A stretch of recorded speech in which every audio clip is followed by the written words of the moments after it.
All right, we are live tonight. We have a couple Mile High Hammers on the show with us, which is awesome. So I guess Gina's going to be jumping in, co-hosting instead of Lee or Justin. Justin is still with us, just not on the show tonight. And Lee is busy with business. So, I mean, his real life business. So, yeah. So here we are on a Thursday night.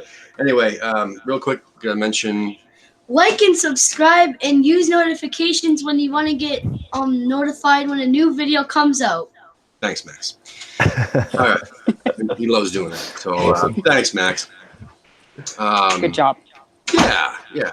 So, all right, we are sponsored by StravaCraft, StravaCraft coffee out of Denver, and it's the stuff I drink every single episode since day one, really. And also the stuff goes inside this wonderful drinkware design mug.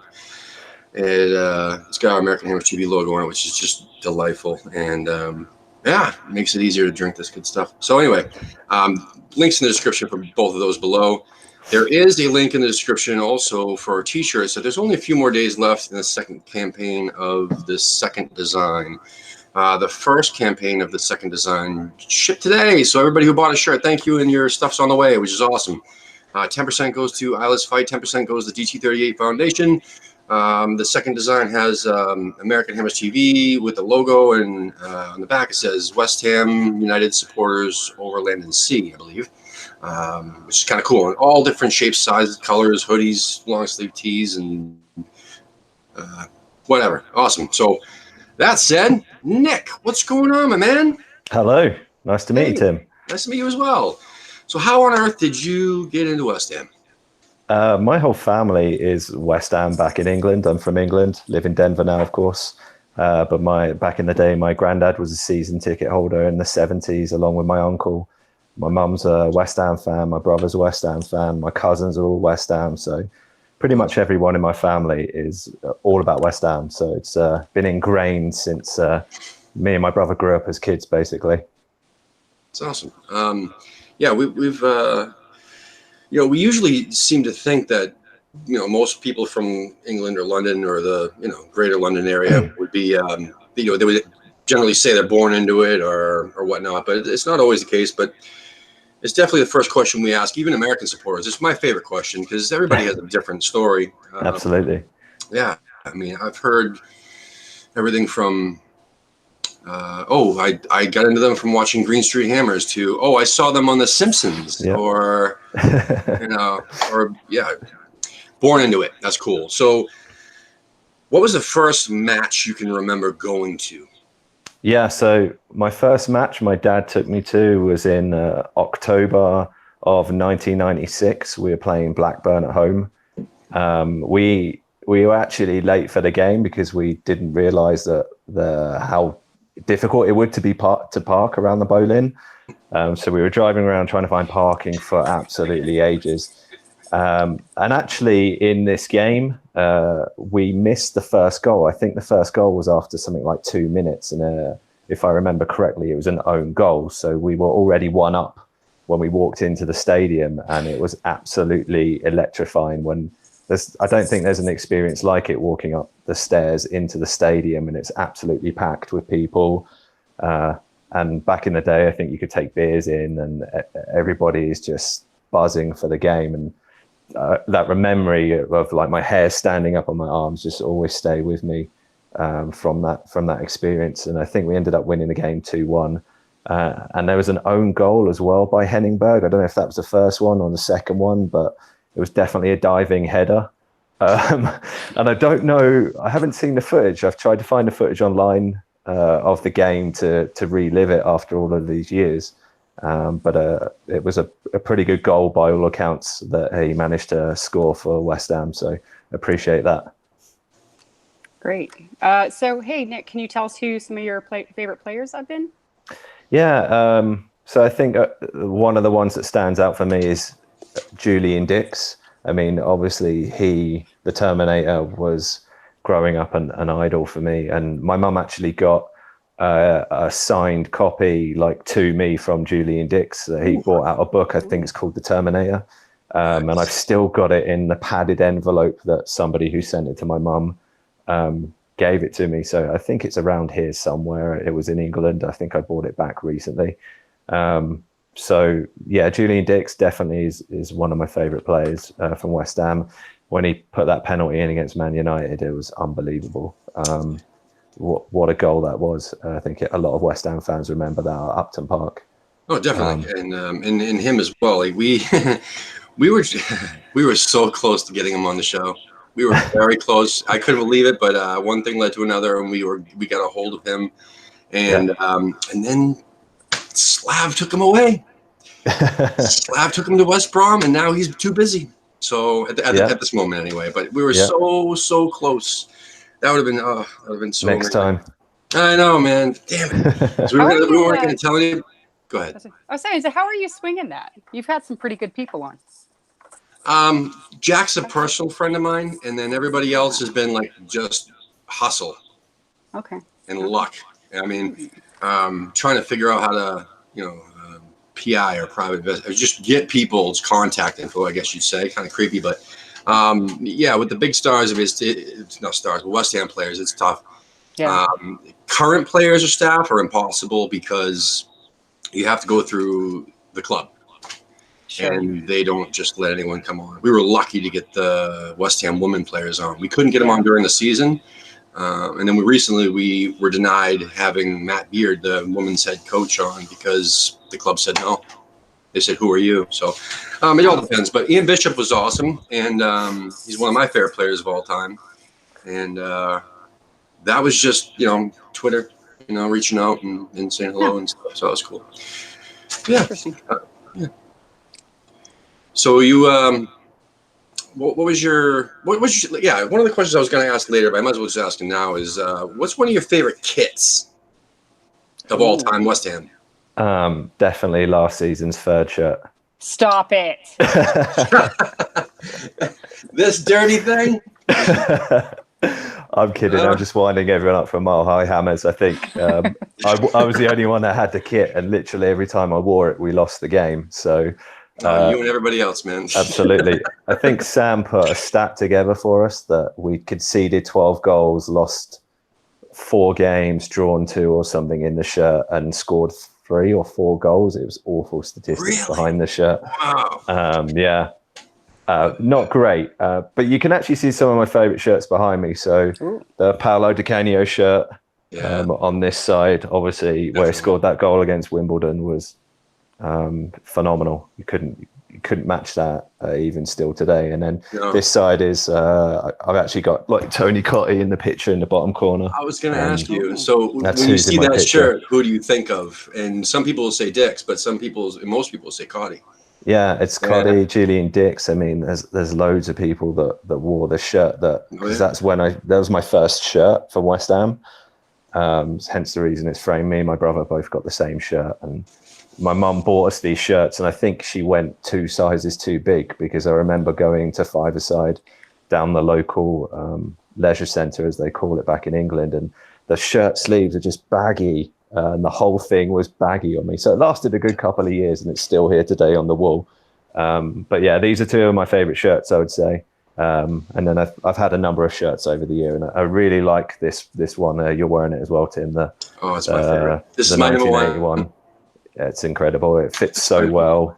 It's really nice to see the print they've done on the back of it in memory of the FA Cup as well. So and on the inside too.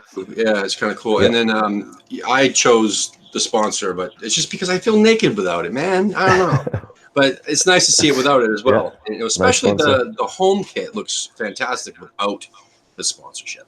Yeah. Now, absolutely. Gina, what about you? What are some of your favorite kits of all time? I like the Paolo Di Canio one personally. That's the one I like. I got permission to wear the '86 Wembley kit, but I didn't do it today. It's in here. It's in here because I wore it to the last match of the season. Sorry, I always end up giving a tour. That's nice also. I love the colors. I think we had a tour last time, Gina, when you were with Charlie. Yeah, we did. So, yeah. So I like this one a lot. This one I got in trouble for wearing. Nice shirt. I got in trouble for wearing that to the last match of the season because it's my husband's, and it's his lucky shirt. and he spotted it in the picture, and he messaged me like, "What are you wearing?" And I was like, I had my arms in front of me. I said, I don't even know how he saw it. Anyways, so yeah, I do like the new ones. I like the new third kit. I actually like it a lot. Really? And I've never purchased. I do not wear sporting goods attire. It's a little known fact on Time me. to change. I'm considering it. This is the first time in my life I've considered it. So I've considered the third kit. I might be the new Nick next season. We Yeah, hope I don't know what not. to think about Losing all those it. I games. don't know. I mean, that's the same thing with last year's third kit. I didn't know what to think. I saw it at the end of the season on clearance for like 15 pounds. So I'm like, Mhm. you know what? Boom, grab it. It's only 15 pounds. Why not? And then I got it in person. I'm like, oh, that's why no one likes it and wears it, because it's ugly. But anyway, the new one, like, The I kind purple. of feel the same way. Yeah, I don't know. I mean, it might grow on me, I suppose, but I don't know what to think. What are some of the people in the chat room saying? Not much. They do say that the Avco shirts were fire, though. They are. I like it.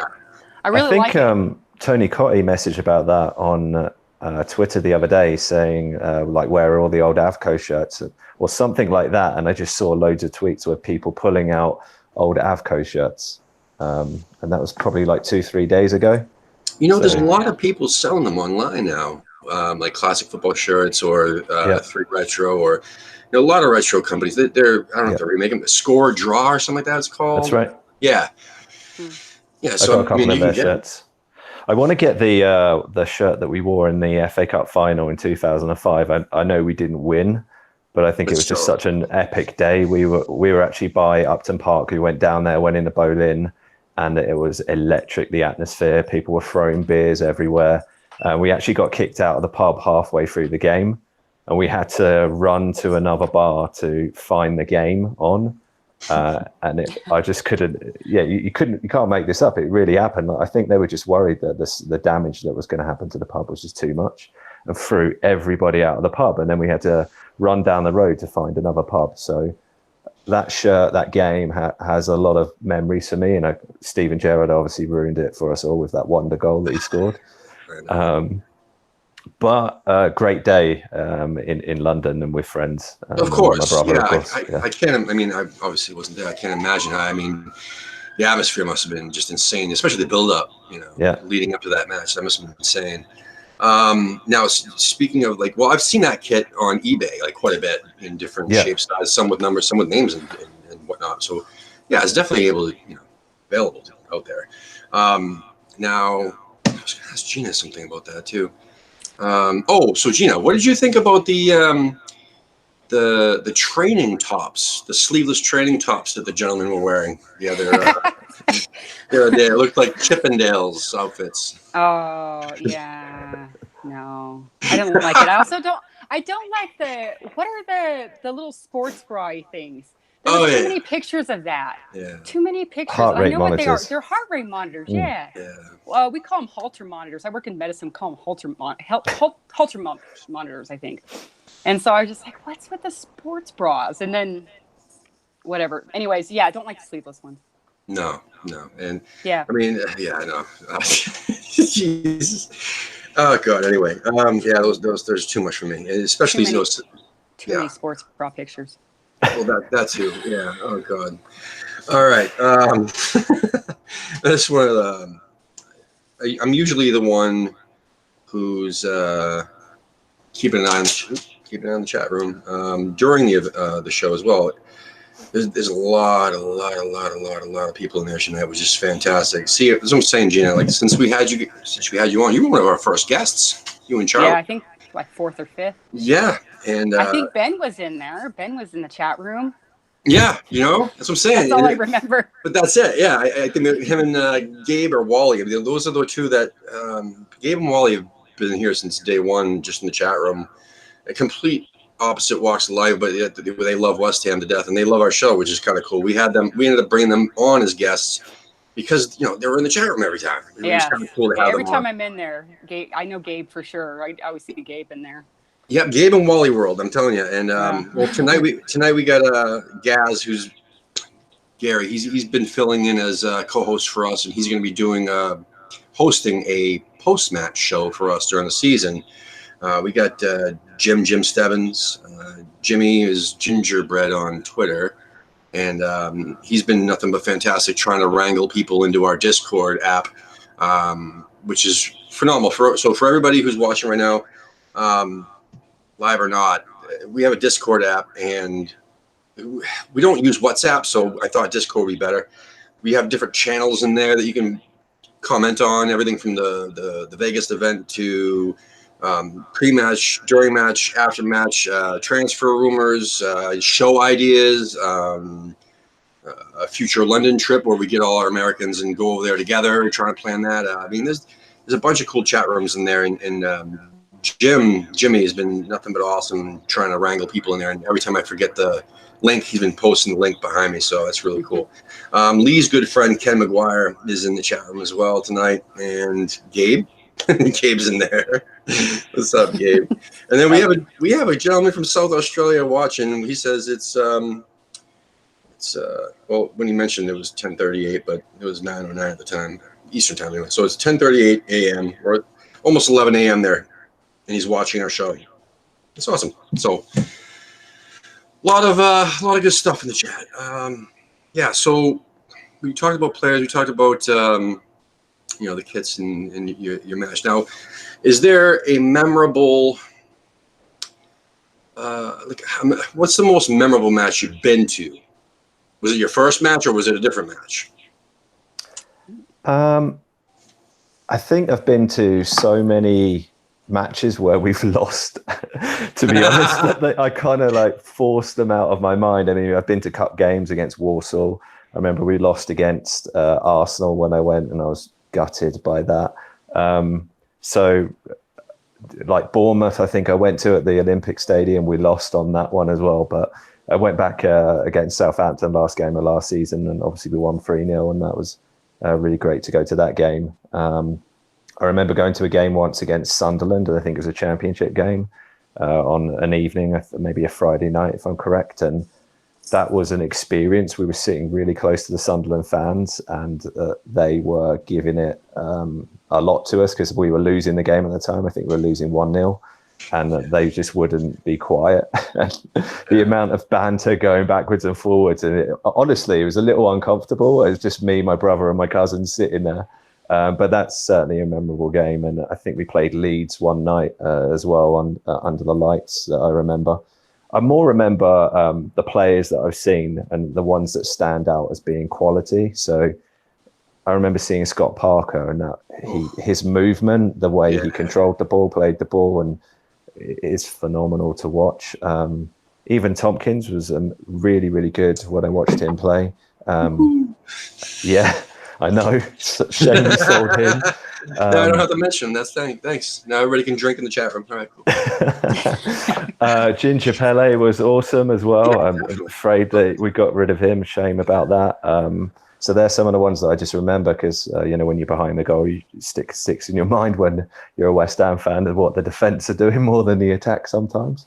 But they're some of the memorable times. I think more than anything, it's the whole build up to the game, getting on the train, walking down from Upton Park Station to the Boleyn, and the people, they're all going the same way. They're all wearing West Ham gear.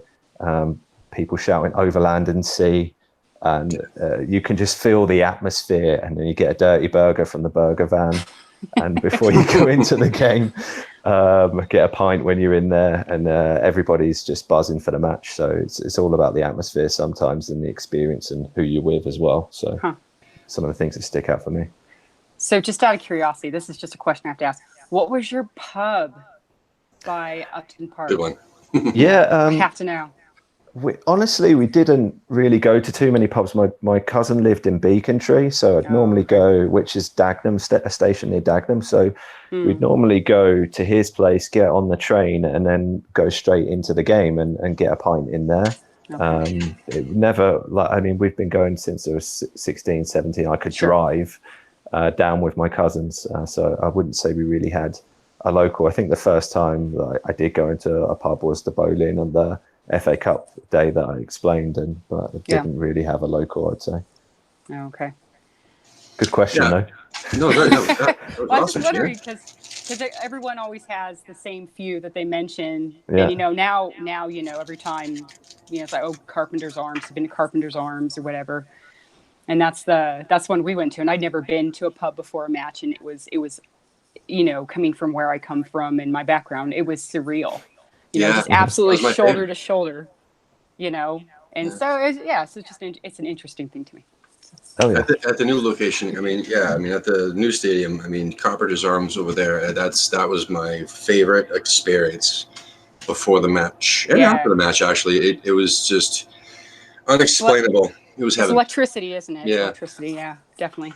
I mean, it was just fantastic. It looks like Charlie Walsh from Hammer's Chat jumped in the chat room too. So thanks for watching, brother. Good to see you, man. Just a little late over there, but that's cool. We're gonna get into next. All right, so you mentioned something earlier that you got something. Oh yeah, the Dick's signing or the autograph inside of wrapping. My good friend Nick Tucker from Crossed Hammers sent me a copy of the Farewell Bolin program and never touched, never opened, and I will never open this. I don't even know what's inside this, man. I mean, I'll cherish that, even though I didn't go, but still. So before we get in, I was gonna jump into how Mile High Hammers, how you got involved with that and everything else, but we'll hold off on that for a second because I want to know your opinion. Rarely we ask, but I'd like to get your opinion since you're from there. What are some of the worst fans you've had to interact with? Worst supporters? I mean, what club has the worst supporters you've ever interacted with? Oh, that's a good question. That's a good question. Because we hear everything. We've heard it all. Yeah. But I'm saying, what's your opinion? Well, I grew up probably about an hour away from the stadium, and honestly, I hadn't gone to a huge amount of games in my life. But so what sticks in my mind is that all of my friends growing up were actually Tottenham fans.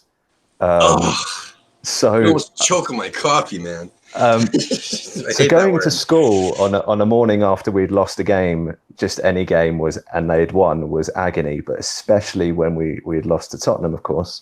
Then you'd get it all day from everybody. And now they're not the worst fans because they're a decent bunch of guys, actually. I know one of the guys who's a season ticket holder is at Champions League final and bits like that. And so they're a decent bunch. But I tell you, going into school on a Monday morning after a Saturday game and we lost was terrible. Hated it. But again, I remember like Sunderland fans were awful. From my memory of experiencing them in the stadium itself. But I haven't been to a huge amount to say, hey, I'd say they're really horrible fans. You know what I mean? Yeah. So, Gina, what's your first memory of Nick? Oh, so we had like this whole thing where we kind of circled around each other, I think, and it kind of became like the Big Bang, So I had seen Nick in Three Lions a number of times, and I just remember him being really tall. He has a really good true story. He's what, like 6'2", 6'3"? 6'3". Yeah, and he has a really good Christmas sweater, a really good West Ham Christmas sweater, and so I just thought he seemed like a really nice guy who had really, really good Christmas sweaters. Because I would wear a Christmas sweater. I would do that. So yeah, and I mean, he is just a super nice guy. He kind of hangs off to a side and has like the friends he talks to and stuff like that. But every time I talk to him, he's super nice and very knowledgeable. And he's also, we said before we were a very stoic club, and Nick is our most rambunctious member. I don't know about that. Yeah. Don't discount Dave. Oh, yeah. That's so true. Yeah. See, that was my secret wish, is that we could get West Ham Dave on here. You need to get Dave on. Yeah, absolutely. Yeah. I was like, He gets to be West Ham Dave because he was the first one that I ever saw who was a West Ham fan in Denver. But Yeah, anyways, That's I awesome. bumped Yeah, into no, a guy in yeah. at the Rapids game. I saw this guy, and I don't know how we got talking about West Ham, but he goes, "Do you know Dave? Do you know West Ham Dave?" I'm like, yes. So Yeah. this is like just random people know him across different bars and different like, football everyone places. knows him. Yeah, And it's really funny Top too, guy. because because we were talking about like last time when Russ and I were like, oh, we're gonna start a West Ham supporters club, and they're like, oh, you need to know West Ham Dave. yeah. And then he just finds you. That's awesome. Yeah. He does. He's great, and he's also a really great dude. You know. Yeah. The first time I saw him, I was in the pub and I had a like an old school, I think 1975 FA Cup final shirt on, and this guy was just like, "Bobby Moore!" I think he was shouting at me from like the balcony of the Three Lions pub, and it was Dave, of That's course. awesome. So yeah, really decent guy. Yeah. So. So what's your involvement with the Mile High Hammers then? Like, what's your relationship with them? I mean, are you one of the founders? It's super weird. Like the way the group come together is so random, and it is like I think the way Gina described it, where people are like moving around each other, is pretty accurate. I think one day I just went to the bar and I sat down next to Ben, and which is random because he was on his own, and normally he goes to the pub with Sam, and he was on his own that day. So I sat down next to Ben and said, "Do you mind if I join you?" So I complained about my tea, as I normally do, as it was never served right in the Three Lions pub. It's better now, sort of. And just got chatting to him. Yeah, yeah, still. They still try to give half and half with it. That's true. You shouldn't do that. So I got to know him, chatted to him a little bit during the game, and then Dave turned up, and Dave was talking to myself and Ben, and then he introduced myself and Ben to Charlie and our friend Oren as well.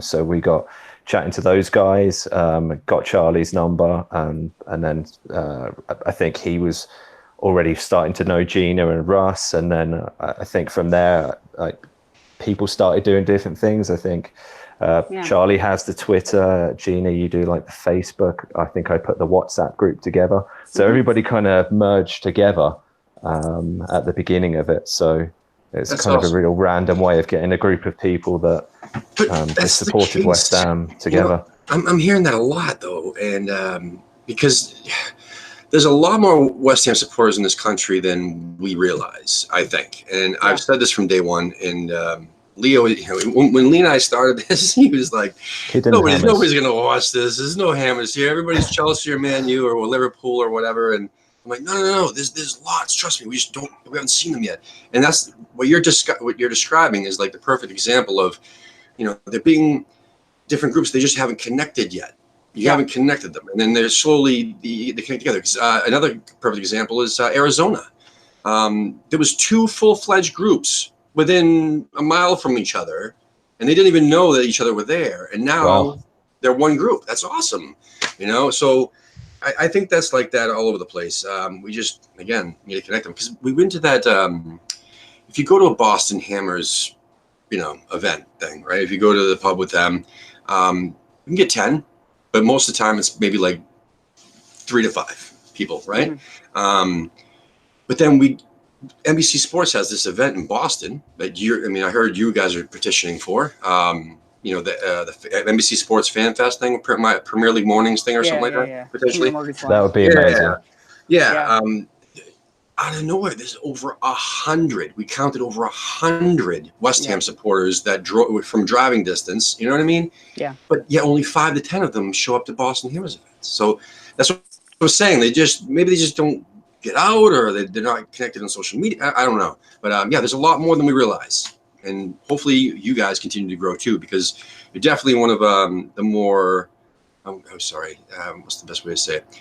Out of all the groups, you're definitely in like the top of, the top few groups of the most presence on social media, which is awesome. So kudos. Because I love seeing that, because there's a lot of groups that just don't really have any ambition to grow, or they're good with their buddies, a few friends. I don't know. But it looks like you guys are trying to take it seriously, which is kind of cool. Yeah, it's nice to meet new people. Yeah, and I think like the thing is that everybody kind of brings something in. Like, Charlie's really good with the Twitter account. I personally, I hate Twitter.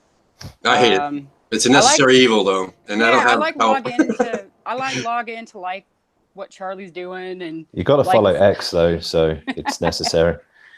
Yeah, I just kind of like, yeah. I have like 3 people on push notifications, and I don't look at much else. That's it. Oh, I know. It's because I find myself getting tangled, in the mess, because I'll see something snarky or something just, I don't know, something I have to respond to, like by nature, and then I get caught in a bad situation. It's always on Twitter though. You never get that on Facebook or Instagram. But I don't know. It's tough. But again, what we're doing, it's like a necessary evil. Like someone's got to do it. And Lee was, he pretty much handles the Twitter. I bounce in from time to time to check our stats and stuff like that. Then I find myself getting stuck in conversations that I should be in. And, yeah, it's good. Oh, sorry. I was going to say the ability to remain anonymous in Twitter is much increased. So I feel like you do get more kind of, assery, for lack of a better word. Yeah. Well, there's just a lot more asses on Twitter. I don't know, assholes or whatever you want to say. Yeah. No, really, it's definitely the most negative form. But again, it's necessary evil. I just want to mention real quick too, Tom Atherton, who we've also had on as a guest multiple times from Hammer's Chat, is in the chat room.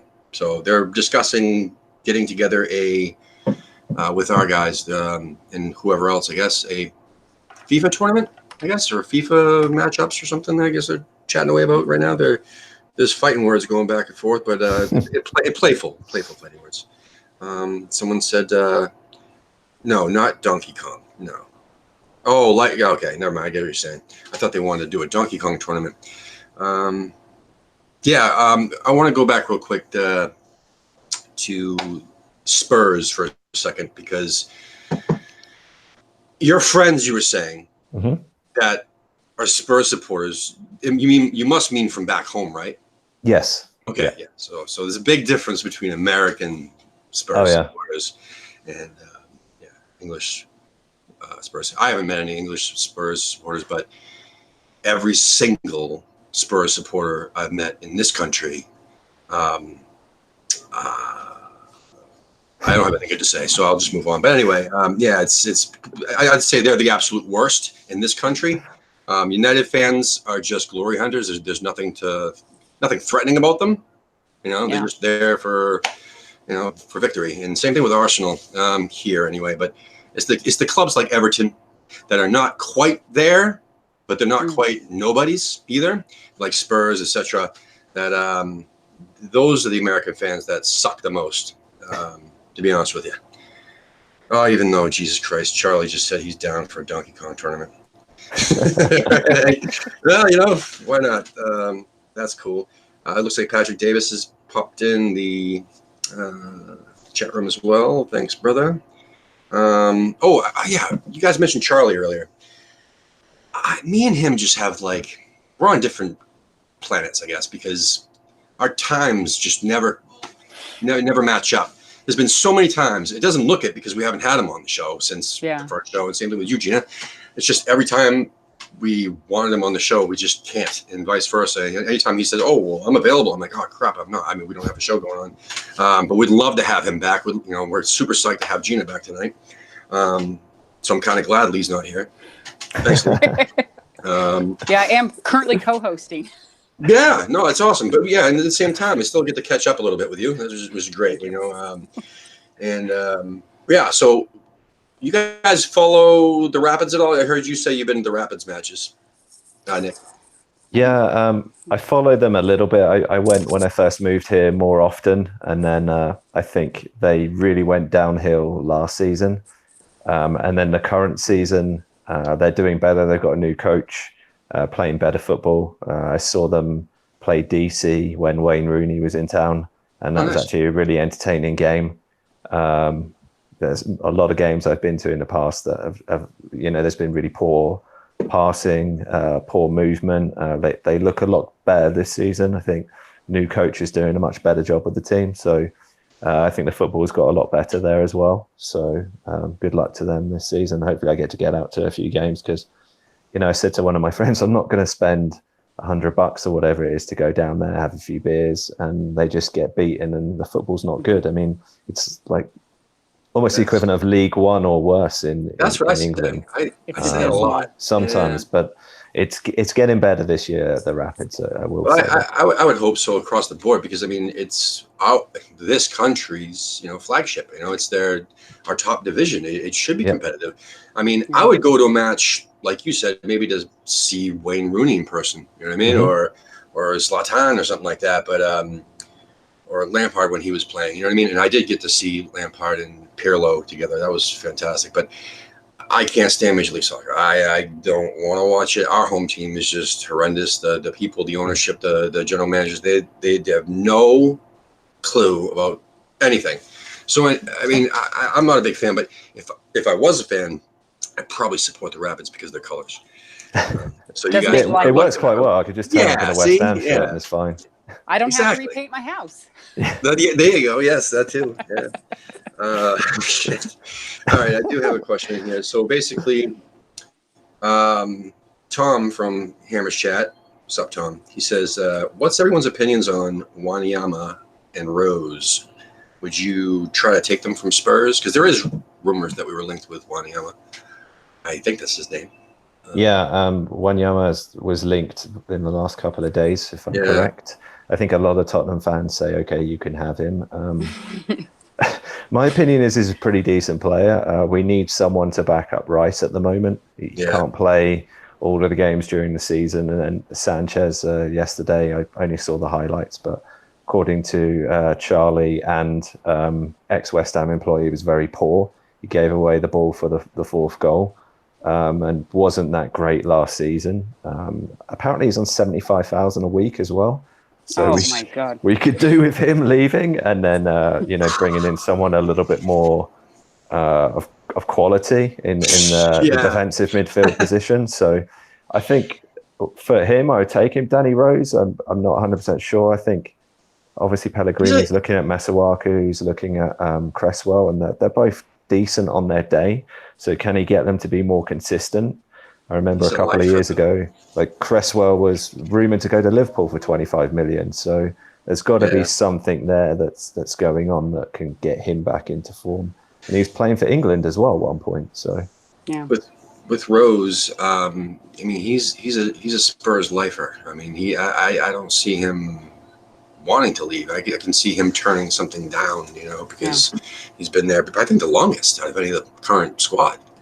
I guess you never know. They just sold Kieran Trippier today, didn't they, to Atletico? Which that's true. I couldn't believe. So, they. I mean, they didn't really get that much money for him either. Really? Well, actually, no. For an outside, for a fullback, I guess it is a good chunk of change.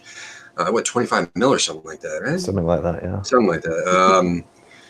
Carlos Sanchez, though, that's one that, God, he got that first goal in the friendly, their exhibition match. Yes, friendly. he did. And then literally the moment he took a breath after that, he just went right into a shit pile and did completely nothing. And he's just horrible, which is basically, I don't know if anybody in the chat room can answer this, but how on earth, why did we sign him to begin with? We signed him from a championship club where he didn't even perform that well.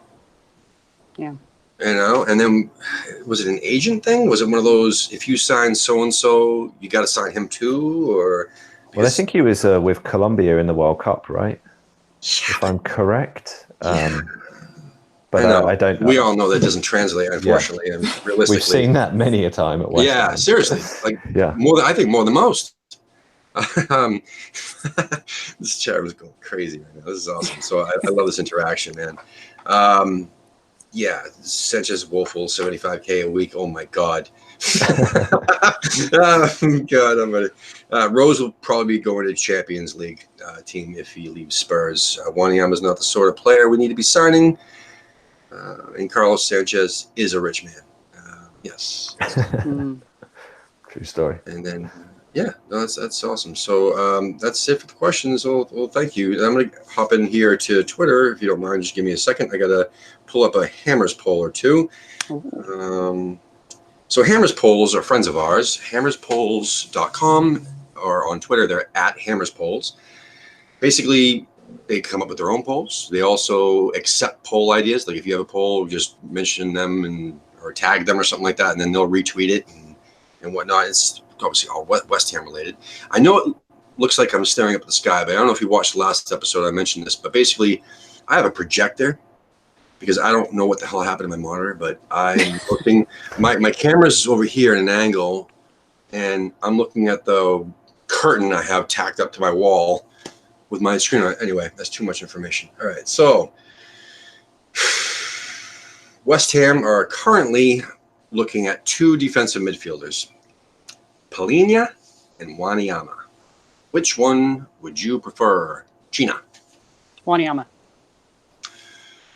And yeah, any you want to elaborate or just move on? I mean, isn't Paulinia like fucking 100 years old, or is this a different Paulinia? Well, I'm not amazingly familiar with him, but I think he's old. Isn't he old? I think I don't know, because they have a 24 next to his name in parentheses, and then they have Wanyama 28 in parentheses. Unless I thought he was like different. 30. Maybe it's his son. I don't know. But I just say I don't know. You know my opinion. I think we always sign old people. So yeah, that's all. And not only that, with Wanyama, injury prone. I would say at least we know he worked with or trained with the Champions League club. Yeah. So that's got to be something, right? What about you, Nick? Wanyama or this Joao Palhinha, whoever the I mean, I can't say I really know Joao Palhinha, to be honest. I don't either. I might be confusing him with someone else. Yeah, I do like, that. There's Palhinha, like just Palhinha. I don't know where the hell he is. I think he's in China, like Guangzhou or something like that. Oh God. I mean, I'd probably say Wanyama because he's got Premier League experience. I don't know whether Paulinho's played in the Prem before, but he obviously didn't stick around. So, well, as soon as I get back in the chat room, I'm pretty sure somebody's going to correct me. And oh yeah, he's probably 24. And I've just maligned some. So, next question on Love Sport Radio, whatever that is. Former Hammer Tony Gale said West Ham have paid over the odds for a relatively unknown striker in reference to Ale. Nick, what do you think? No, absolutely not. I totally think we've got the right man up front. I've seen, if you just look on the YouTube videos, he can bring people into play. He can score goals for fun. Like his interplay is fantastic with the midfielders. He's got the height, he's got the power. Incredible player, and even better than Maxi Gomez. I was talking to Charlie a little bit about Gomez, and I said he'll probably score like from 5 yards, and there's a bit of muscle in the box. But other than that, if you look on YouTube, you don't see much. But Haller is incredible, and very excited for his signing. I've been saying it since I've been saying it for a little while now. The more I watch, the more clips I watch of him, or the more clips that surface of him that I see, it reminds me a lot of Henry. A lot. Like he could be our next, our Henry. And just his creativity, his touch, his everything, his passing skill, his trickery, everything just reminds me so much of Henry, and I'm just cross my fingers, man. Him and Anderson are going to be amazing up front. We talked about this in the show a million times before about how Anderson and Lanzini and Yarmolenko and those players of class which we started to sign can't play well with players who are mediocre or average or whatever. They can't be. I'm sorry, they can't be at their best if they're having to step up too much. So basically, they need more class players around them. Which I think this is the guy. I really do. What do you think, Gina? So he was not on my radar really. So pretty much anything I have has been like things that have been, you know, afterwards where people are posting links of goals he's done and stuff like that. And I think he looks like he's going to be pretty good. You know, I've been reading up on him, and I think it's a good signing personally. I think it'll be really good. You know, like I said, I mean, I didn't know much about him when they signed him, so. Apparently we were linked to him before, like a while ago, and then even ex-West Ham employee in the westhamway.co.uk had like a scouting report on him from like a few years ago, from like the 15-16 season. Yeah, and way back then when he was with Utrecht. So he's been like under the radar, but on the radar, if you know what I mean. Yeah. Like, really strange. And even Hammer's chat, they were going bananas over this guy, saying, no, we need to be looking at this guy again. We need to be looking at this guy again. This is before the Maxi Gomez, you know, before we went hell-bent into him. Even like when we're talking about like Mitrovic or Rondon, who to me, and I kept saying, like, I can't stand when we're supposed to be trying to go up a level or two, as a club, you know, just talent-wise, and we're looking at players like Rondon and Mitrovic. That made no sense to me whatsoever. But then they look at Gomez, and I'm like, I just still don't see how he even fit. So I was waiting for somebody else. I was looking at this guy named Iglesias from Espanyol that we were linked with in January briefly. That is damn class, but he's no Aller, you know, not even close. So I don't know. We do have another question in here. One last one, I guess we'll say, because we're getting close to the end. But who should we keep in the squad this season out of these players? Ooh. Well, there's only two, so don't get too excited. Oh, There's 4 options, but only 2. So it's Ooh. Cullen, Sanchez, neither or both. Who should we keep? I really don't. I really want Sanchez to go. Yeah, so it's more like I'm voting for who I want to see gone. I just think he's just inconsistent. He just sucks. Yeah. So you can either say Cullen or neither. Okay, well I'm gonna say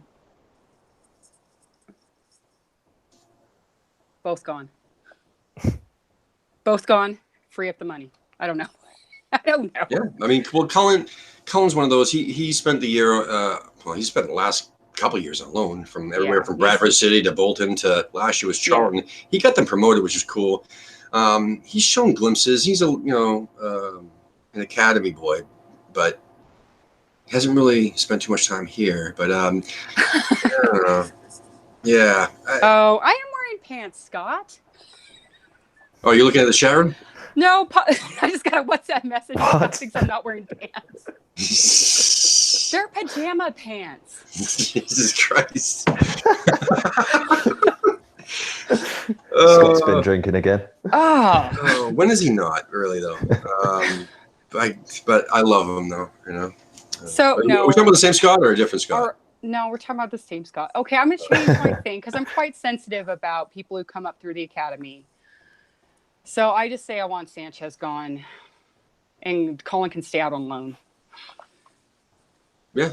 Okay, that's my answer. Yeah. No, I mean, I would say like at least give him a shot during the preseason, and then send him out on loan if he just ain't hanging. I'm most shocked that Holland hasn't. I mean, they're talking about sending him out on loan, so apparently he hasn't impressed, and that was the one academy dude that Jack Hollison was raving about. He raved about him on the show. I mean, other ex-players we had in the show, we asked them what they thought about our academy, and even fans. We've asked them. So, out of all the academy players, would you like to break out? And everybody kept saying, "Well, we keep hearing about this Nathan Holland," and me too. I was hoping he was going to get a look at the end of last season and you get an extended contract, but he's not even on the radar. So something must have. I don't know. He mustn't have impressed. So that sucks. But I think the problem is we've really stepped up our midfield. I mean, you named a lot of the players a moment ago, and there's Wilshere. You've got to put in there Mark Noble. You've got to put in there Fornals. The competition is incredible in midfield, and the quality on paper that we have right now is a higher level. So you've really got to be. I want to see Diangana go. I want to see Diangana go, and I don't want to see Diangana like I don't know. I want to see him go on loan for. He should like, go on loan. I think. I want to see him do. Yeah, exactly. Antonio, I forgot about. There's just great quality in our midfield right now. Diangana is one of those guys where last season he was just blah.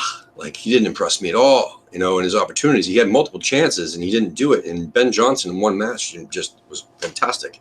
And then he got hurt. So, but no, Diangana, there's all this hype around him, and I'm like, why did he get the shot but not Holland? Because there's more hype around Holland, but Holland's a winger. Diangana's more like a attacking mid. I mean, not necessarily a winger. But I don't know. Yeah, send them all on loan. I guess we're as long as we keep bringing quality, like you said. There's a lot of what do you call it? A lot of talent in the midfield. Wilshere, I really do believe that this is going to be his year to play about 30 matches. I really do. Even if it's across all competition, I don't care. I just want him to play at least 30 matches. I think that we would be a much, much, much better squad with him. Totally. Yeah. So what do you say, Nick, about the Cullen or neither? Or I don't even think Sanchez is an option, but I think I agree with you. It's I hope Sanchez would get an opportunity somewhere else, and I'd say Cullen. Let's give him a pre-season and see how he performs, and if he does it in pre-season, then that's great. Otherwise, maybe it's the time for him to go. I think we just said Marcus Brown can leave after a great season with Oxford last season, but maybe Pellegrini will say, "Hey, go out on loan again for another season."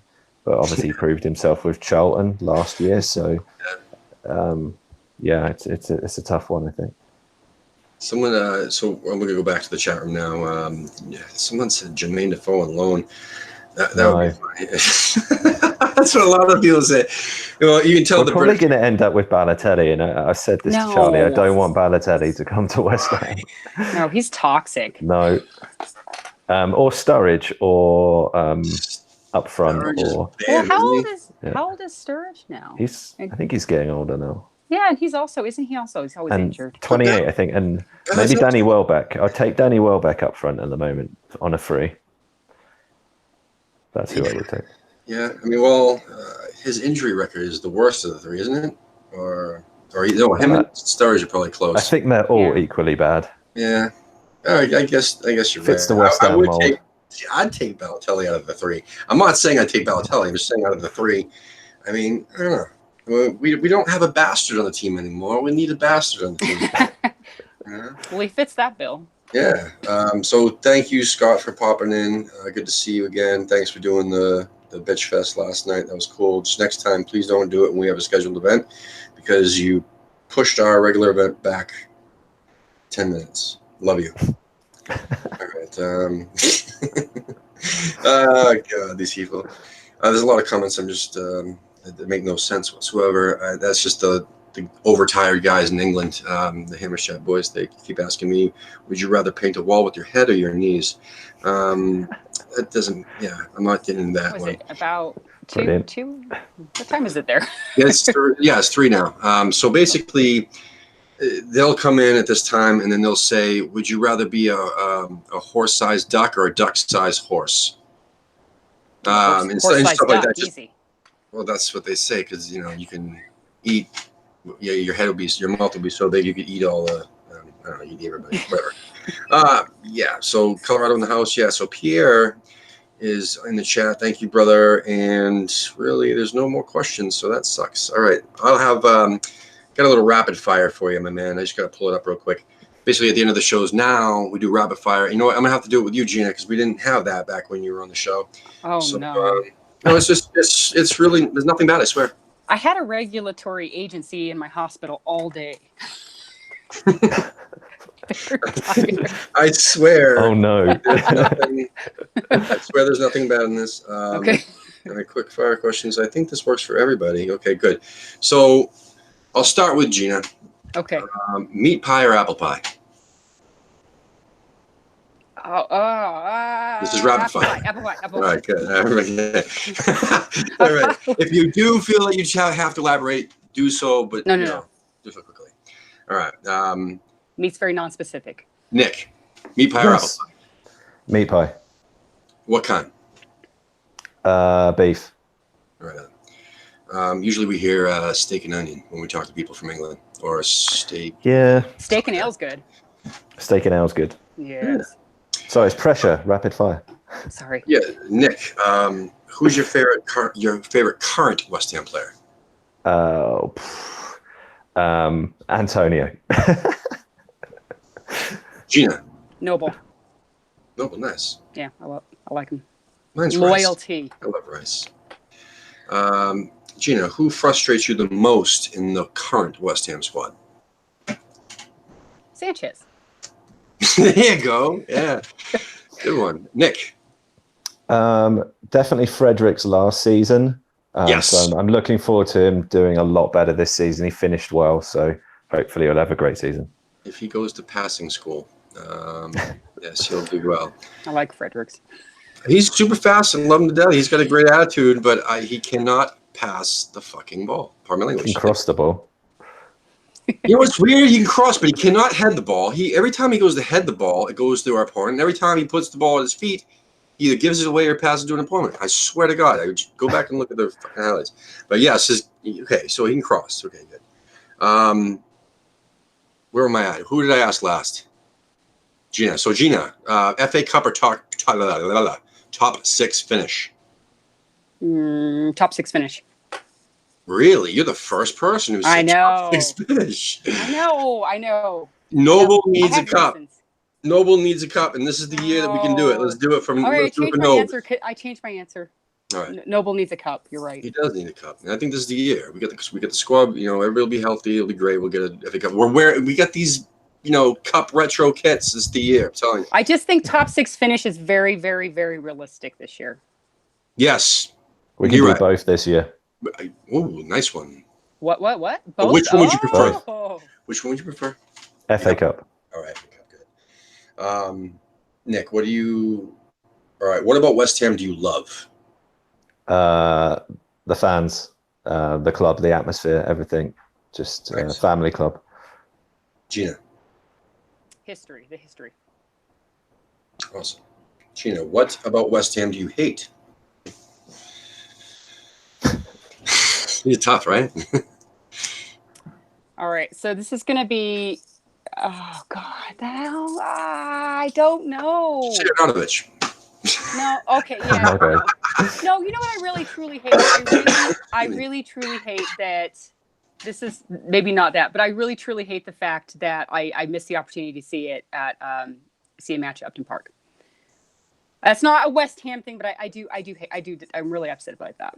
I think it's really disappointing. Yeah. Does that answer the question? I like that. Yeah, I mean, shit. I punted it. I mean, I'll never get over that I can't go back. It's upsetting. I get the flashbacks in posts. Yeah. Where I was saying something about it and then it didn't happen, and then next thing you know, it's over. Nick, what about West Ham do you hate? I think we always have so much promise, and then we never quite deliver. Just like the Bubble song, we get so close, and then no. So hopefully this is our year.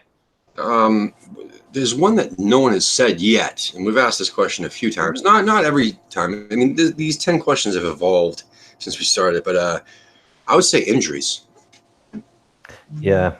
That kills us. That's why we can never really go forward. I mean, even Allardyce would bitch about injuries. Yeah. Bilic, Moyes, Under Bilic, we had a lot of hamstring injuries. There's no doubt about that. That's just they didn't want to play for that bastard. But anyway, sorry, it's personal. I'm just pissed that he took dicks away from me. Anyway, so I know it didn't sound right, but so Nick, what sound makes you happy? The Bubble song. There you go. Gina, what sound makes you happy? So I like the sound where they're kind of like they're near the goal, and there's kind of like and then it goes in. You know what I mean? Yeah. When there's kind of it's close, and you can kind of hear the crowd just, Yeah. So I like that. Awesome. That's the first time I ever heard about that. No, seriously, that's literally out of all that's the first time I've heard that one. So okay, Gina, what's your favorite curse word? Ooh. Scott, stop.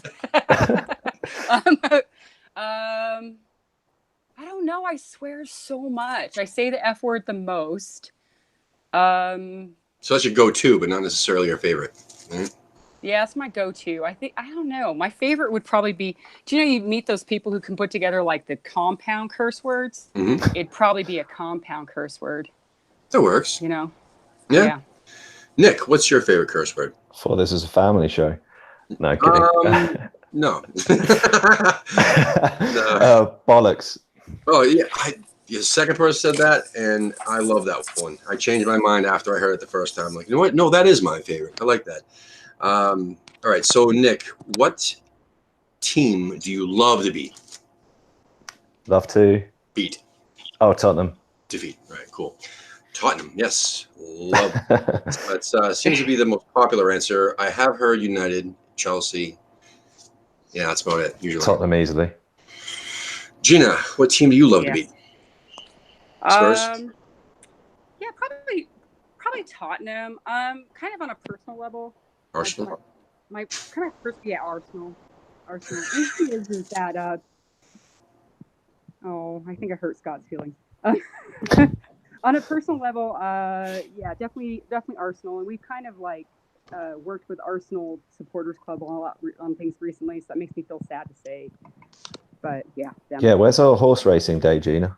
Oh my God. Well, you know what? I mentioned that, and then basically, I don't know, it just died. But yeah, we totally have a horse racing day eventually in the works with Arapahoe Park here. That's awesome. Yeah. That's clever, you know. That's different, you know. Yeah, that's nice. So, Gina, name a player, past or present, that epitomizes West Ham.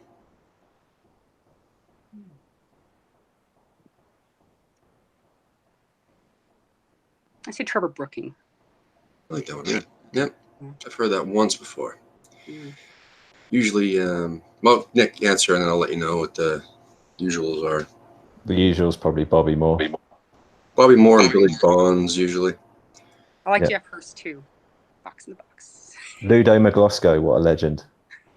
I mean, we've heard DeCanio, we've heard Scotty Parker came up a few times because, I mean, the short time that he was with us, I mean, he was just a hard worker. I mean, same thing with Dix. I mean, we've heard that a couple times too.